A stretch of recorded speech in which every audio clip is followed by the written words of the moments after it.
This is the Lone Crater YouTube. We hope this video helps. You start by ensuring power and a clean connection. Plug the case in and charge to above 50%. Once charging, inspect and clear the speaker mesh. Debris often causes imbalance.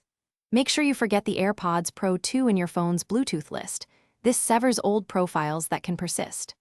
After that, close the lid for 30 seconds and reopen it, because a fresh start lets the next reset act on a clean state and improves pairing reliability. Now you perform the full reset and verify channels. Press and hold the setup button for about 15 seconds until amber then white flashes. This resets firmware states. Once paired, go to Accessibility or Bluetooth device options to check mono balance and confirm left/right channels are assigned correctly. Then play a clear stereo test track and swap the buds between ears to see if the problem follows a bud or a side. If the issue moves with the bud, cleaning or replacement is next. For final remediation, you clean contacts and reseat the earbud. Use 70% isopropyl on a swab, gently wipe charging pins and the bud base, and let dry fully. Then firmly place the bud in the case to ensure good contact.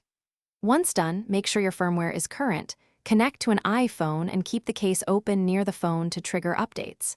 If problems persist, try a contact reset. If that fails, contact Apple support or use warranty. One key tip: test with another device to rule out phone-side audio settings. Thanks for watching. Consider subscribing if we helped you.